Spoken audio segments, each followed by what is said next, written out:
One of the things I love about Able is how they celebrate women every day. From the women who make their beautiful jewelry or design the luxe leather bags and fashionable clothing, Able provides an opportunity for change. I love this company's mission. Able celebrates the strength, resilience, and beauty of all women and are offering Got It From My Mama listeners 30% off their purchases site wide when you use the code MAMA30 at ableclothing.com. Celebrate the women in your life with a gift from Able, or just treat yourself. Where you are as you are, Able celebrates you. Well, you may have heard that women over the age of 30 should be using a nightly retinoid, but did you also know that we should be using a vitamin C serum?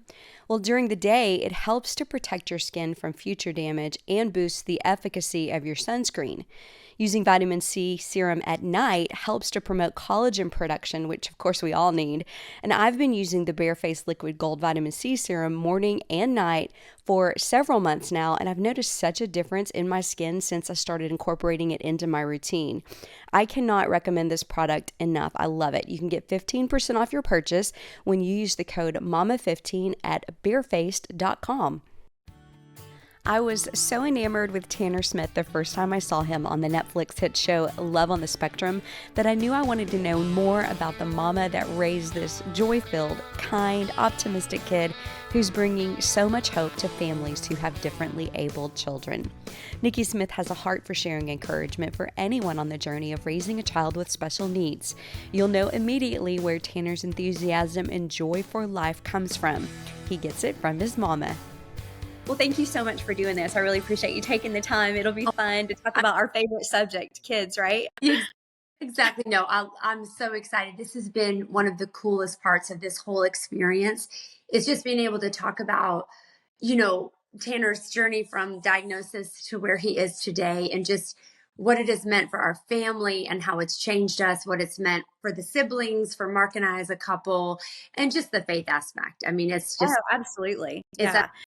I mean, could you have even imagined the hope that his story would bring to other people and families? I think that's one of the coolest things I see as an outsider looking in and having friends who have kids on the spectrum, and then for them to be able to see, like, look at this life, this full, rich life right. that these kids are having. That is honestly when he got chosen for the show, which of course you never think will happen. You send in his picture, his bio, and you think, oh, I'm sure hundreds of people are doing that. There's no way he'll get chosen. And then he did. And then we start the filming process. And I thought, well, maybe for a month, 6 weeks, people will sort of know who he is. And then it'll just be this little thing and it'll fade away.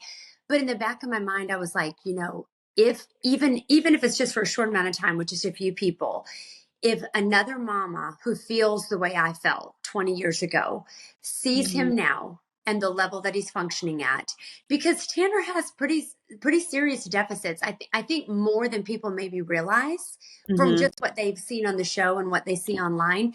I mean, he really struggles. He has some very severe learning disabilities, and Right. he has auditory processing disorder.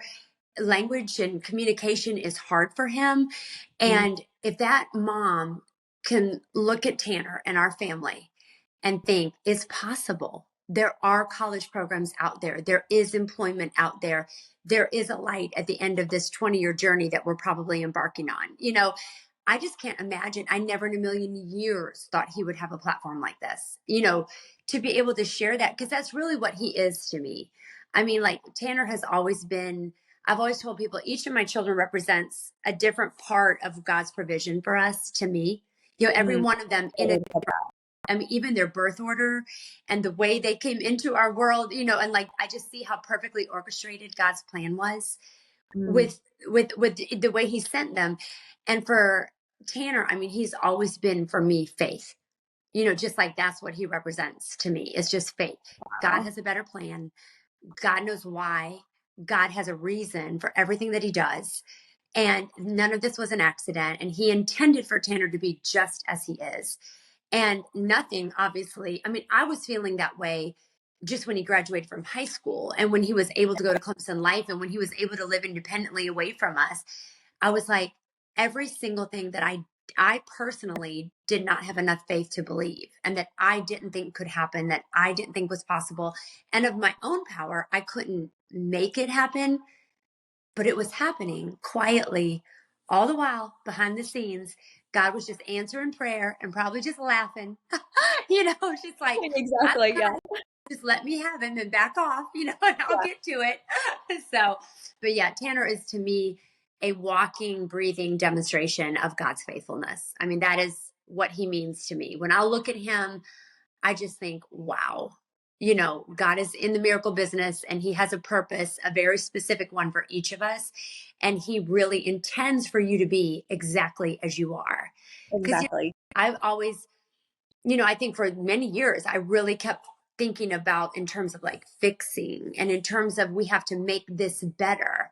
And the Hmm. very thing that I was trying to, push off to the side or turn it into something else, God was like, no, no, that's the thing that I'm going to use to really work through him and to really impact other people for good. I'm going to use that thing that is so hard and it's going to become the beautiful thing.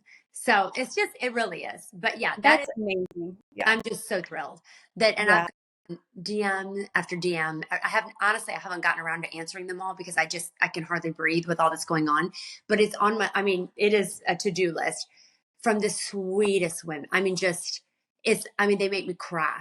I'll read these DMs and I'm just like, I remember exactly how that felt. Or I Mm. remember those years, or I remember what that part of the journey was like, or the diagnostic years when it literally takes 2 years to get a label put on your child. And the whole Yeah. time, so anyway.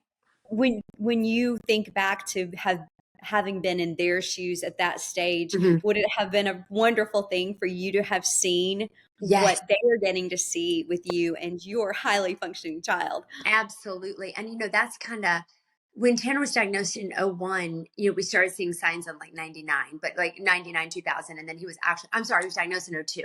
I'm saying a year behind. Hmm. Um, there was nothing. I mean, I didn't have any comparison tool. I only knew of one other family in our small community that had a child diagnosed with autism. That Wow. was an absolute godsend to me. She reached out to me immediately. She started giving me all kinds of tips and advice, and I clung to her like a lifeboat. Like I was just like, please help me, tell me what to do. I have no idea. I knew vaguely what it was. I had a vague idea of what autism was and what it meant, but I knew no one. And Yeah. at that time, certainly there was the internet, but it wasn't like it is today. There was no smartphone. You couldn't just, tap, tap, tap and have a million different resources at your fingertips like you can today. And I'm not at all saying that it's easier today, but you do at least have quicker access to more resources. Right. So it really felt like a death sentence of the life that I thought he was going to have and that our family was going to have. And the child, honestly, that I thought I had. Because Tanner's symptoms were very vague because he never lost language. He could always speak. And like verbal acquisition and progression slowed down, but he never lost it. So it was really, I would go through days where I'd be like, oh, he's okay. He's okay. And then I'd have a few days where I'd be like, he's not okay. This is That's not not okay. right. Yeah, And to give a little bit of background, he was formally diagnosed when he was 4. And exactly. so you started seeing signs, are you saying maybe around the age of 3? That 2.5-ish. Two and a And half. Okay. back, they were so blatant. But of course, I was 26. He was my second. I had a girl before him, a very, very verbal, precocious girl. And naturally, he's like, don't compare him to her. She's a girl. Girls develop a little faster. Girls normally talk a little quicker. Right. He was extremely precocious and spoke very clearly, very well, very early. So I was like giving him a lot of grace. I'm thinking he's just not where she was at the same age. But Tanner showed zero signs of anything as an infant. He breastfed like a champion. He slept well. All his like gross motor milestones that were basically, honestly, on the early side.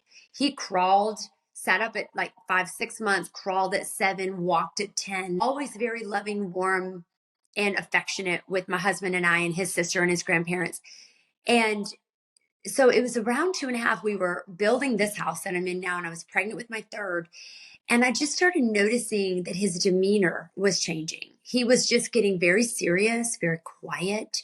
Um, at playgroup, we were really involved with a lot of community playgroups. He would remove himself. If all the kids came to the slides, he went to the swings.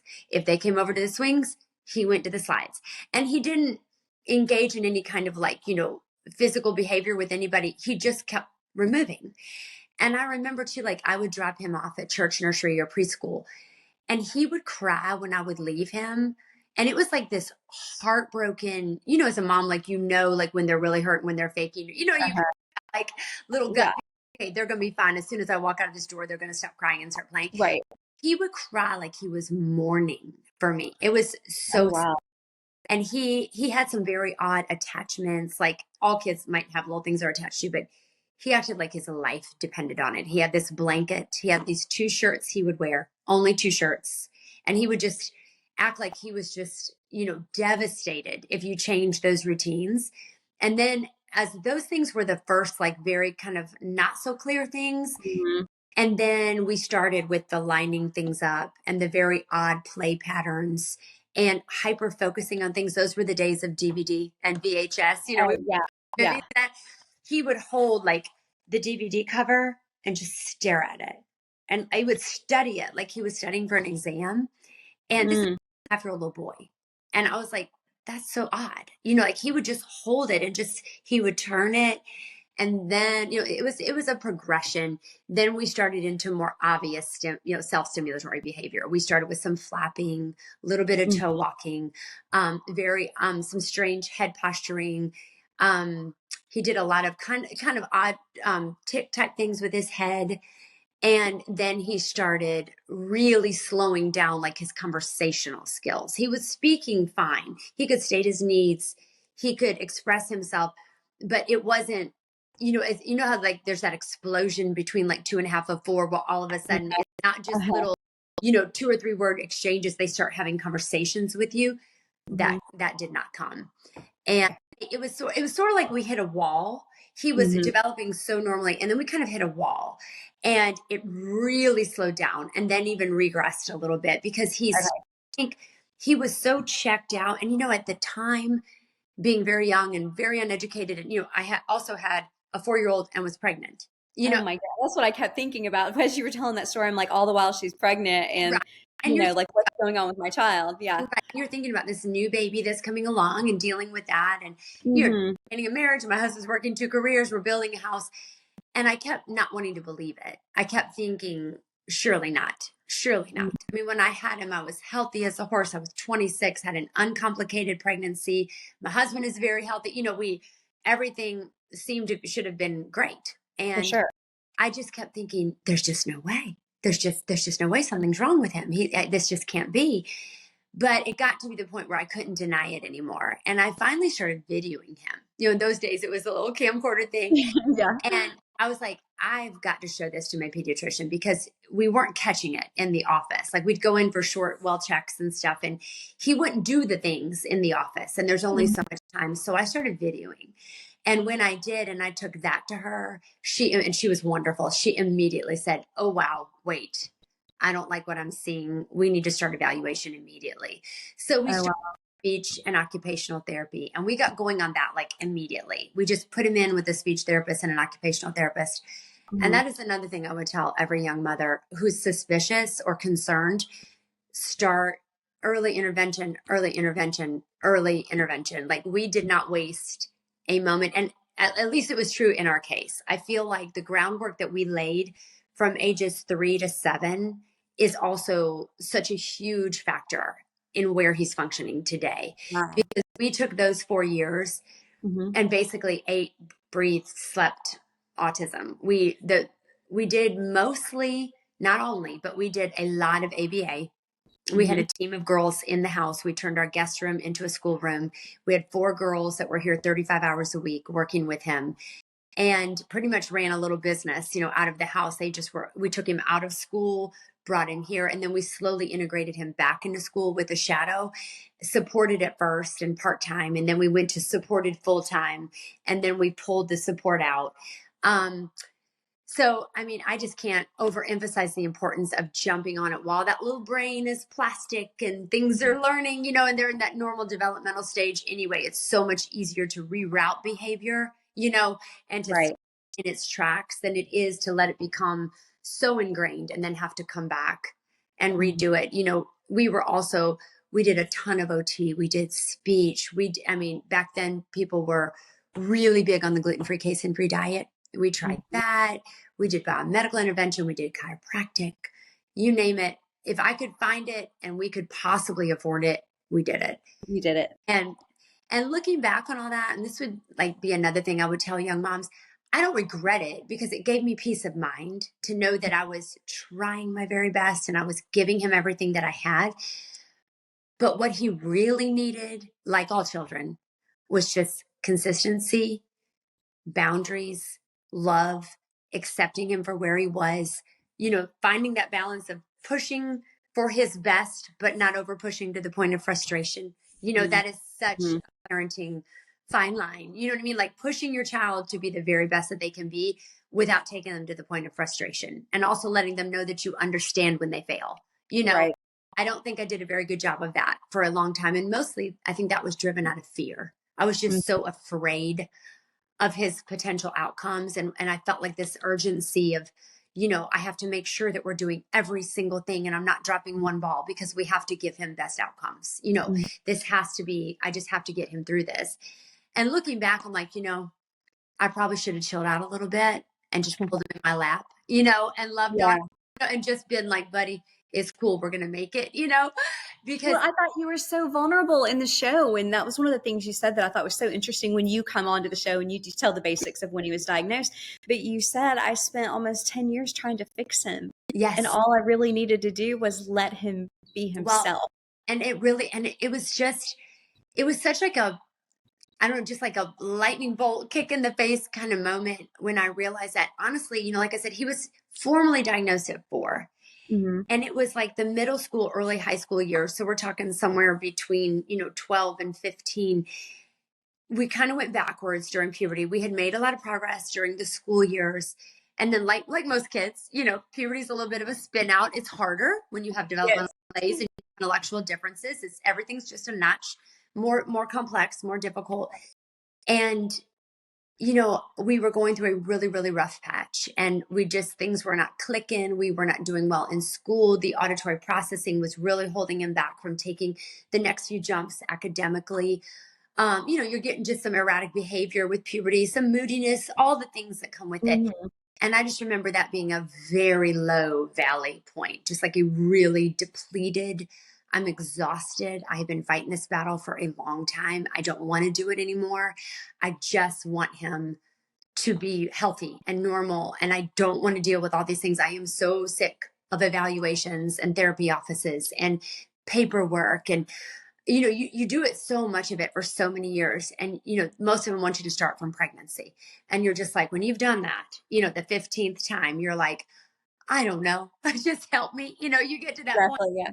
But I remember a friend of mine, a dear friend, looked at me and she was like, Nicci, maybe you need to step back and just stop and say to yourself, what is God really trying to work on here? What is he really trying to accomplish here? And maybe it's not his intention for Tanner to get a whole lot better.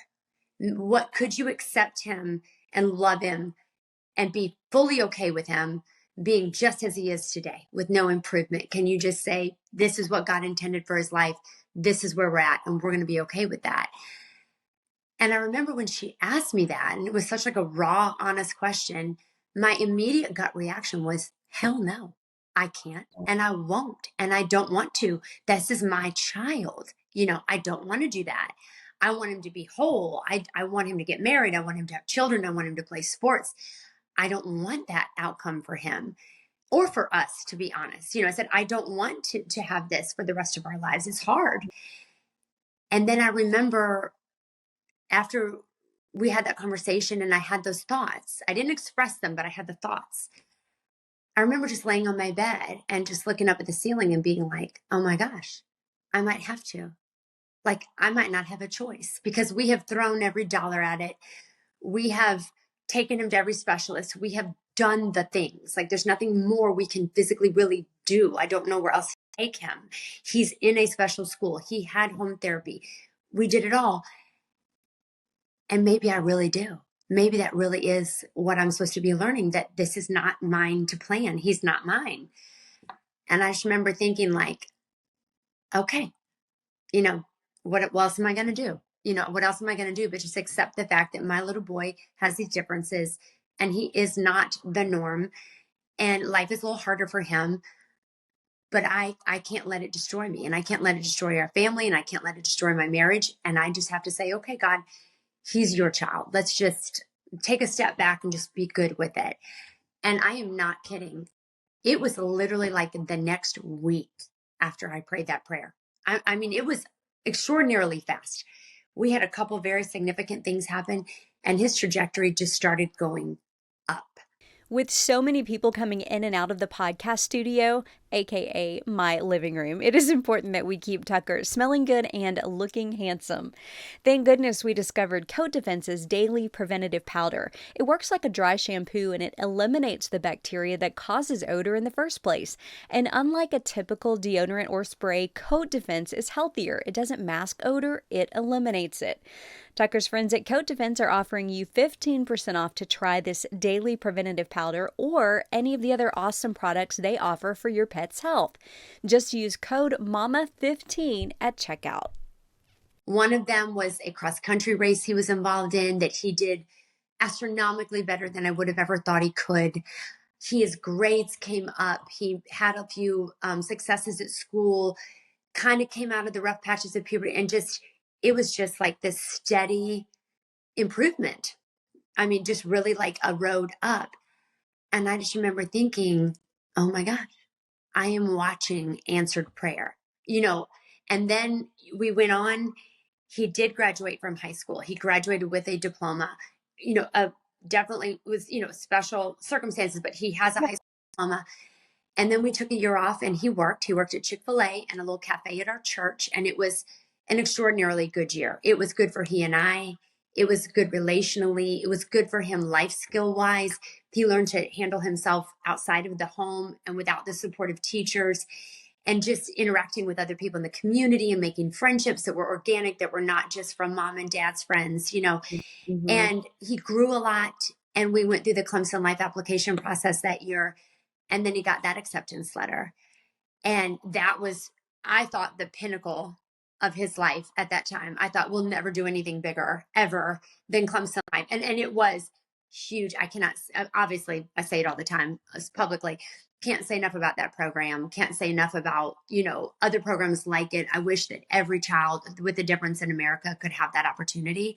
Because Oh, amazing. it, Yes. not just for him, but for your family. When you've had a special one in your house for 18 years, 19 years, 20, however long they stay home.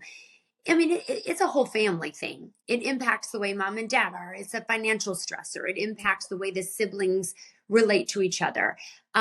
It's a stressor on the siblings. It is. You know what I mean? Like, they have a brother or sister with a difference. It's not the norm, and it's harder. And it was so good for us, for him to go somewhere where we knew not only was he having a good experience, he was cared for, he was thriving, he was being challenged. And for us just to be able to exist without that being the central focus of every single hour of every day. It was It's helpful. the family, the whole It family. really was. It was good for my younger two he's the second of four. And they were like at the end of high school and in junior high at that time. And it was really good for them to not always be in the shadow of their special brother's needs. And they got a little time to shine, and it was really good for Mark and I. And just to be able to enjoy them without feeling always splitting the time, Yeah. of taking him to his stuff and then going to their stuff. And it was just amazing. And then he graduated, which was, of course, like, as big as a wedding, for our across that stage at Clemson University with his Clemson ring on, and you're just like, oh my God, you're seeing this little boy that was in the doctor's office, getting that paper that says he's autistic. And here he is walking across the stage. And I thought, oh, this is it. We have done it. There's nothing else he has to accomplish. And now he's on Netflix. Now he's a Netflix superstar. Oh my goodness. I mean, it just, the verse about like he can do immeasurably more than we could ask or imagine. Exactly what was in my head. I was just about to say that exact thing. I said, it is truly just like God to do more than we can ask or Yeah. imagine. I I mean, you mean, can't even, sometimes I just say, like, I can't even pray prayers as right. big as the ones that I feel Yeah. like the Lord has answered in these places I in our life. Like, never. And we had no agenda or ulterior motive with trying, the show. Literally, it was just one of those things we're like, well, wouldn't that be a hilarious memory if he happened to get picked? We were like, we can look back someday and say, oh, wow, remember when he did that Netflix yeah. show? Wasn't that fun? So did you watch the first season and were a Yeah, fan of the show and you loved kind of the premise? And I did. And I thought that Keon, the producer, just did a beautiful job of being really respectful and keeping it just really showcasing people as they really are. What's hard for them, yet also where they really shine and where they maybe, do really well.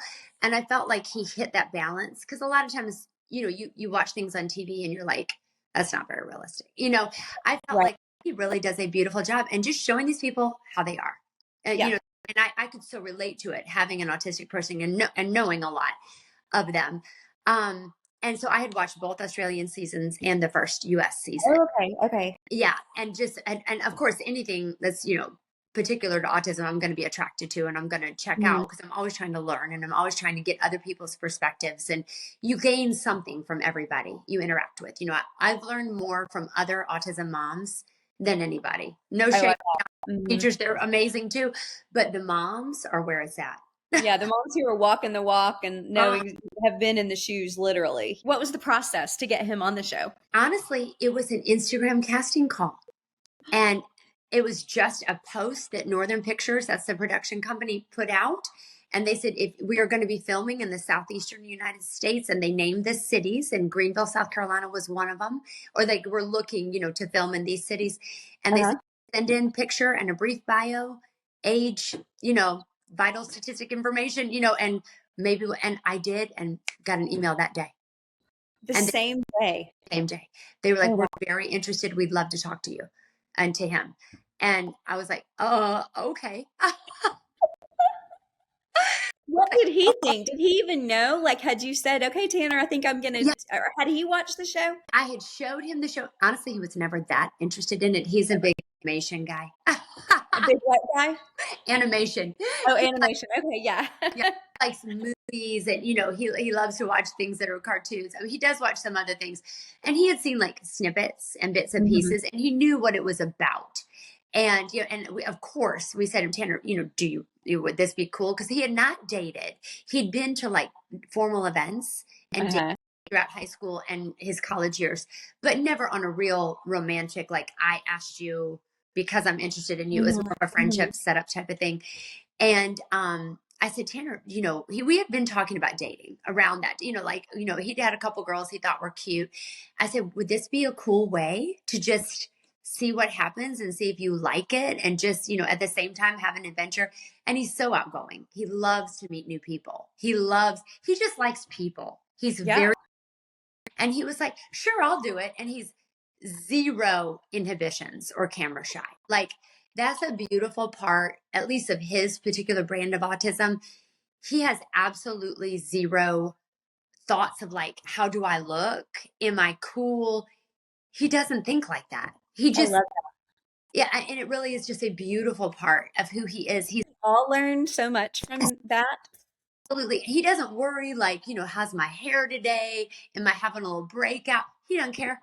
He's He's just, worried about his eyebrows. right. What in the world? That is the very first thing Well, you see of him. I'm like, oh my and gosh, I love him so much. about that when he said that, and it was adorable the take that most of the public took with it. And it did seem like he was asking about like how do they actually look. I think knowing him, and I asked him after and he confirmed, I said, Tanner, were you wondering how your facial expression was? Like, were you making the right kind of face? That's what I thought he Yeah, meant. he did. He didn't Okay. really never waxed his eyebrows or groomed his eyebrows in life, never. He does not care about things like I that. thought he meant, do I look expressive enough? Do I look, because he's Yes, so expressive, but he I did thought that he exactly what, because tries to. he says, how's this smile? He Yes. says that like in another scene. I think Yep. he's really asking like, am I doing the right thing with my facial expression? I think that's what he really meant. And it just, I don't know, he just couldn't think of anything, so he said my eyebrow. That made me laugh so hard. Well, I will tell you as a compliment to you that when you come on the scene for the first time, you come see him at his apartment to help him get ready for his date.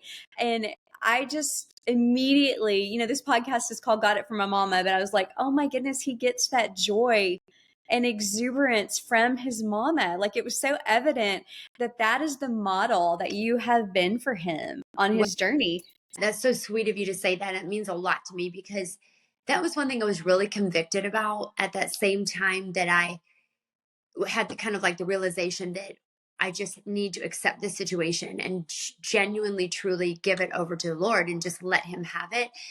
I Mhm. was so convicted in my heart about the way I interacted with Tanner. Oh my gosh, we are a very close family. We're a very silly family. We joke, we run around, we laugh, and we're all up in each other's business and all, always jokes.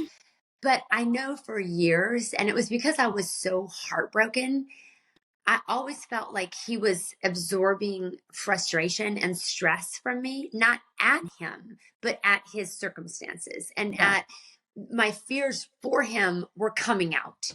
And I know that he probably looked at my face a lot and saw a lot of stress and a lot of worry and a lot of just tension, all the time. And I remember having that thought, if you don't want him to be stressed, worried, and tense and anxious, you don't need to project stress, worry, tense, and anxiety, tension and anxiety on him. You need to just love him and let him know that you think he's wonderful, that you enjoy him, that you like him just as he is, and that Mhm. he is a beautiful person and that you are not unhappy with him. Because whether how things come across isn't always how you really feel. And I Mhm. was so convicted about that. And that was also such a change in our relationship when I started making a conscious effort. Like the minute he walks down the stairs in the morning, smile at him.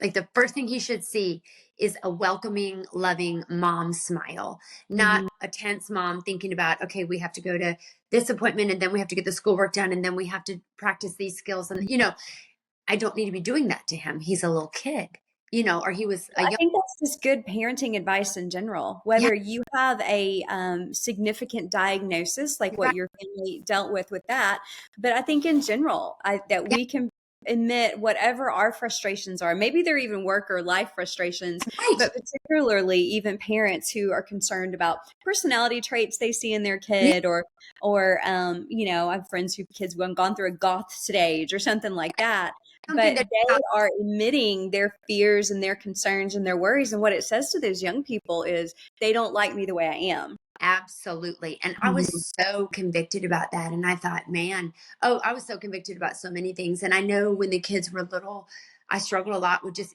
being short tempered and just being sharp with them and Yeah. fussing at them and raising my voice when I didn't need to. And it was because internally I was just boiling with fear and worry and Mm-hmm. anxiety about mostly him. Yeah. And then, I kept thinking like, what do we all want? We want to be loved and celebrated and accepted for who we are. And we Right. want the significant people in our life to guide us and protect us and love us. That's what most people want. Yeah. That's really all I'm supposed to do. I'm His, not, his basic needs were no different than, it is. you know, And it, anybody else. it isn't my job. I finally had to realize too, and it's for all of them, their eventual outcome is not my job. That's their Mhm. job. That's It's my, hard though, isn't it? yes, It's it's the so worst. hard. Worst. I was like, it's my job to give them the tools to get there. It's Yeah. my job to be the sounding board. It's my job to give the boundaries. It's my job to love unconditionally. It's my Mhm. job to forgive when they have, missed a mark. It's my job to celebrate when they do hit it big. It isn't my job to guarantee that there's this certain outcome that we have. That's that ball, and even him in a little different way because he does need more support. But even for him, that's true. You know, Tanner Mm-hmm. needs to define his own life, just like Right. my children do. And I would never put that on them. So why was I putting it on him? And Yeah. you realize a lot too when you're a special needs parent. Like it is truly one of the most humbling things you'll ever go through, because Mark and I both were very type A. We're very driven. We're very productivity oriented. We like to get stuff done. It makes us feel good. We like to check our list off. That's how we like to roll. And we both had to look at each other and just laugh at some point, because we were like, God is hilarious, because he gave us this thing that we absolutely have no control over. We cannot engineer this. We can't use our energy and our drive and our energeticness to make this perfect. We Right. just let it roll. Yeah. And that is so It's amazing what our kids will teach us, isn't it? yes, Oh isn't my it though? goodness. Isn't it though? I, I was curious to ask you about being a family of faith and taking a step forward Yes, into doing a show like this, which yes, obviously is secular in nature and shows all the things. Did you have conversations ahead of time knowing that, you wanted Tanner to feel comfortable? Like he immediately says, I want a Christian girl. And yeah. then you see him pray.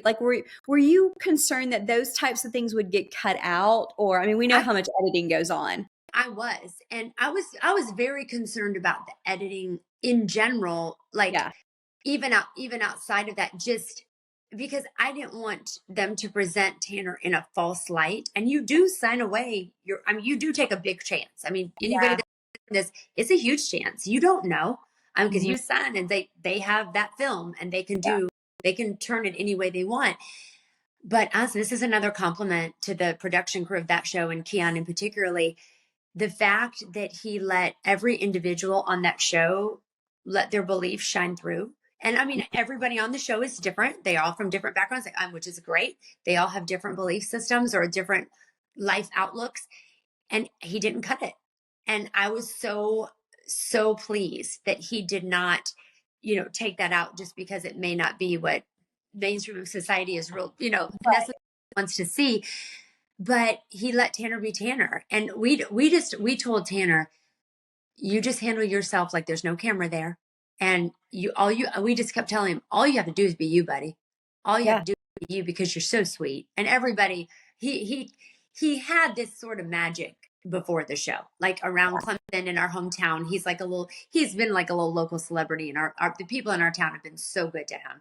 Just overly good to him. And at Clemson, not just Tanner, every young adult in that life program is treated like a movie star. I mean, if you walk downtown Clemson and you see the life kids out and about, they're getting high five, pounded on the back, told how awesome they are. They know everybody. The I love that. most beautiful thing. So it is, and that's another thing. Like, I really want people to know, like, Tanner is not just, I mean, like he is unique, but also there are so many of his peers and friends that are just as amazing and have just as cool as stories and have just overcome unbelievable odds themselves. And they are just, and it really is an amazing thing, the way Clemson nurtures that and the way they really encourage that in the rest of the student body to really lift these people up and Mhm. make them feel like they are part of things. It's a beautiful thing. That's such a special program. Did you have the same fears, but maybe escalated, that every mom does when their kid goes off to college? Because Oh, we should probably note that Clemson is a couple of hours from you, right? almost Okay. three. And That was an extra big step for you, wasn't it, as a mom? it was literally like, it felt like someone was taking my arm, and I almost couldn't get in the car, because I just really didn't believe he had never really left me. And like, he had spent the night like at my parents or my sisters, but just a night, Yeah. here and there. I was going right back to get him the next day, always Yeah. with family. He had gone to one church camp, but one of my daughters went with him, so it was never, he did not go spend a week at the beach with little Joey. You know what I mean? Like Yeah. Not. never been away from me. And of course you have that fear, like, can he do it? Can he do this? Will he respond to other people? And it was the first time, though, when we left campus that day, we stopped by the teachers' offices to actually pick up some T-shirts. And a bunch of the professors and teachers were sitting in the lounge area, and they were like, "How are you? You okay? It's going to be all right," kind of reassuring us. And I remember one of them patted me on the arm as I was walking out, and she said, "Nicci," she goes, "We got him." She said, Mm. "You go home." She said, "Just let us have him. We have him." And it was the first time, and I'm sure every other special needs mama in the world can relate to this. that anybody had ever said to me, I got it. You go rest. You go attend to something else, and don't, this doesn't have to be the foremost thing in your mind for a little while. I'll handle it. Because Wow. when they're, when your child is growing up and they need all this extra help and attention, don't get me wrong. We had some amazing therapists, some unbelievable teachers, people that I will be grateful to till the day I die. But it's always like mom has to be driving it. You got to be checking behind. You got to be making sure all those supports are in place. You got to be making sure that all the T's are crossed and the I's are dotted. And you never really feel like you can truly hand it to someone. Her Right. does a beautiful job of, because, and the way it's structured, the kids have to achieve certain benchmarks to get to the next level. They have Mhm. to prove that they can do level 1 to go to level 2, to level 2 to level 3. It's a beautiful way of doing it, because part of level 1 is separating from mom and dad and Mhm. really and truly acclimating into, with your ILA, which is your independent living assistant, and your professors, learning to respond to them and not being dependent on mom and dad, which is healthy for everybody, because don't all kids take a step away from Mhm. that daily, Oh, yeah. Yeah. It's so similar. I remember the first few days home after dropping him off, feeling like I had forgotten something, like I hadn't done something, like, and just empty and sad, and just like this sense of loss, and like, I don't know if I can do this. I don't know if I can be okay with not knowing where he is. I would think to myself, I don't know what he's wearing. I don't know what he ate for breakfast. I'm not sure that he brushed his teeth, because I had been over those things for so long. But that's healthy too. Oh, It's, for sure. you For know, sure. when your son is 19, 20, you're not supposed to know. I mean, Yeah. like, my Did girls went he off. do good with the transition away from you? He did amazing. He hit Wow. a homesick spell at about the 3-week point, which they said Mhm. is very typical. But it was nothing we couldn't work through, and all it required was a couple extra phone calls. We could Yeah. extra phone call time, a little more FaceTime, so that he could get that little bolster of, mom and Yeah. dad are here, it's okay. But honestly, he sailed. I mean, he really did. Probably the most instrumental, best thing we ever did for him. And Mhm. but now, who knows? Who knows what he's got up his sleeve? I'm telling you, every time something pops up, you're like, wow, this too. What are some of the fun experiences that you and your family have had since his popularity on the show? The one that stands out is the Kelly Clarkson show. That was Oh, such a positive experience. Laura Palmer was our producer, and she is probably the nicest, most attentive, sweetest person I've ever met. She went out of her way to accommodate his needs, to make sure that he understood that he wasn't, that we didn't do anything that would be anxiety inducing, because he does struggle with anxiety. mhm. Um, and she was just, and Kelly was so kind. And what I really loved about it was, it wasn't just about him being on a reality show. I mean, not to diminish the show is wonderful, Right. but they really focused in on the shepherd and the mission of the shepherd, and on his independence and employment, which is really the message, if he's going to have this platform, that we really want the world to see. He is a person with autism who also has pretty severe learning disabilities, but Mhm. he lives in an apartment, manages it alone, gets up and takes himself to work, cooks his own little meal, goes out with friends, and has a very full and happy life. That's really what we And want. you really do get that out of the show and his experience and what it show. Everything from, even cooking the hot dogs, but living independently with the roommates, and thank goodness for companies like the hotel that Yeah. say we're going to pour into. I think the thing that has really struck me, we did an interview with News Nation. He did a local news interview. He's just met so many people since January 19th, when the show came out. And it's just been, we've mentioned it within our family. Everyone has been so kind. Mm, Everybody. It's really like renewed my faith in the world. And the other cool thing is, I feel like every experience, we always somehow get intertwined with somebody whose world is impacted by autism, whether it's an autism mom or a mhm. sibling. And it's always kind of like organic, not planned. But Right. we'll go do this interview, and like, one of the producers on News Nation, she's an autism mom. And I was like, and then she gets our story. And it was just so cool to talk to her. Yeah. And and I feel like none of that is by accident. Yeah. I He, feel like the Lord is just placing you in positions to share your story with who yeah, needs to hear it. yeah. And that's never hoped for. And, of course you have, I, here and there, you have days where you're like, oh gosh, is this the right move? Should we be having him out there, and letting the whole world see into his life and letting, you never know what opinions people are going to have. And you don't know who might not like him or who Right, right. have a negative take on it or throw negative things at him. And there is that chance, of course, and it's very scary. But every time I think it, or I worry about it, I feel like the next day something will happen that just confirms that what he's doing. And I think that's like people that are like praying for us, that is what we would want, just that we would stay true to his mission and that we would use his platform for good things. And a lot of it, not even just autism awareness and educating people about programs like Life and the Shepherd, but Tanner's funny. He's fun. I mean, like, he and all his buddies, they're just silly and funny. Yeah. It's sort of like bring everything into focus. Like, it's not really that serious. Just laugh and have a good time and just be grateful for what you have, because that is honestly how they live. They Yeah. are all his best little buddies. They are all like that. Every one of them. They are so thrilled when you show up. And we're just, we might be going to a restaurant we've been to 15 times and they act like it's the first time. And they are just there and spending time with them. They don't need much. Yeah. And they're looking for much. And what they really want is just relationship. And I feel like that's another thing, like just the simple joy that they have in day-to-day life. And when I say they, I mean Tanner and all his friends who also have Mhm. differences.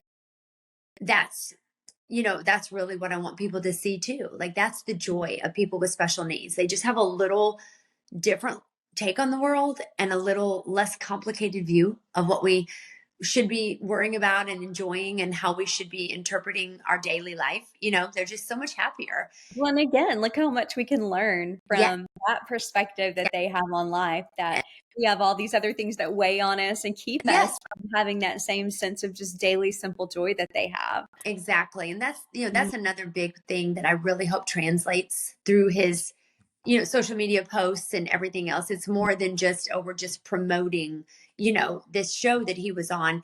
Really let people see, when you meet someone special needs, you just never know what they might bring into your life, so go ahead Right, right. that friendship and go ahead and get to know them. And, you just never know what they might teach you or how much they might really enrich your life because they have a mission too.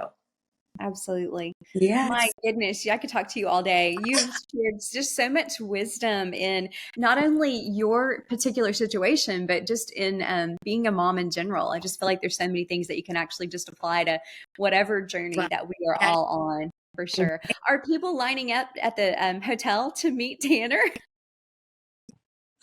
I think it might have slowed down a little bit now, but it has been, Has it really? I thought about that as I was yeah, watching. I'm like, oh my goodness, I bet people are like coming just yeah, to meet Tanner. a lot of phone calls, a lot of visits. They did have to help him come up with a little script because for a while there, it was, and not, I mean, certainly don't want anyone to think we don't appreciate the interest in him, but it was, he is at work. When he's at work, he has a task list and he has to Yeah. get it.